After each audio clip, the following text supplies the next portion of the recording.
தனியார் துறைக்குள்ள நான் வேலைக்கு போகணுமென்று நீங்கள் முடிவெடுத்திருந்தாலும் அதுக்குள்ளே போகிறதோ சரி, சரியான வேலையை சரியான சம்பளத்தோடு நீங்கள் எதிர்பார்த்த சம்பளத்தோடு கிடைக்கிறதோ சவாலான விஷயம். ஸோ இதுக்கு நான் சில ஃபேக்ட்ஸை சொல்கிறேன். 2025ஆம் ஆண்டு வேர்ல்டு எக்கானமிக் ஃபோரம் அவங்க அறிக்கையில் ஒரு முக்கியமான தகவல்களை வழங்கியிருந்தாங்க. 90 விதமான வேலைகளை சரியாக செய்யறதுக்கு டிஜிட்டல் லிட்ரஸி அல்லது ஒர்க் பிளேஸ் டெக்னாலஜி என்றது இருக்க வேணும் அங்கே வேலை செய்கிறவங்களுக்கு. அதே போன்றுதான் இன்னொரு அறிக்கை, அதாவது இன்டர்நேஷனல் லேபர் ஆர்கனைசேஷன் சொல்லியிருக்காங்க 60 வீதமான சர்வதேச வேலை வழங்குனர்கள் சொல்றாங்க. அங்கிட்ட வேலைக்கு வர கிராஜுவேட்ஸில் கணக்கு பேருக்கு இந்த டிஜிட்டல் லிட்ரஸி என்றது தெரியாமல் இருக்கிறாங்க.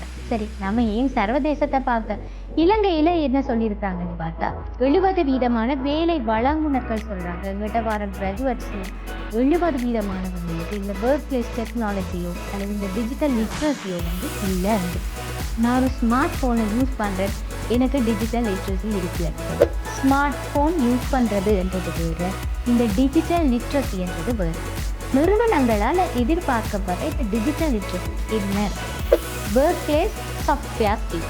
சில வேலைகளை செய்கிறதுக்கு குறிப்பிட்ட சாஃப்ட்வேர் யூஸ் பண்ணுவாங்க. ஹெச்ஆராக இருக்கட்டும், இன்வென்ட்ரி மேனேஜ்மெண்ட்டாக இருக்கட்டும், டாக்குமெண்ட்ஸை மெயின்டைன் பண்ணுறதாக இருக்கட்டும், பலவிதமான சாஃப்ட்வேர் பயன்படுத்துகிறாங்க. அந்த வேலைகளுக்கு இந்த விதமான சாஃப்ட்வேர்கள் இப்போ ட்ரெண்டிங்காக இருக்குது. அதை எப்படி பயன்படுத்துறதுன்றதை பற்றி அறிவு மிக முக்கியமானதாக இருக்க வேண்டும். அடுத்ததாக சொல்ல விஷயம் டிஜிட்டல் கம்யூனிகேஷன் ஸ்கில்.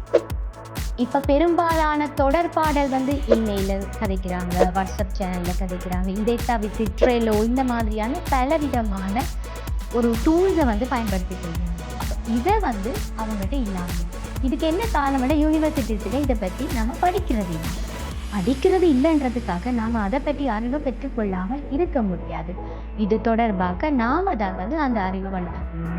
இந்த அறிவோடு நீங்கள் ஒரு இன்டர்வியூக்கு போகும்போது நிச்சயமாக நீங்கள் தெரிவு செய்யப்படுறதுக்கு வாய்ப்புகள்.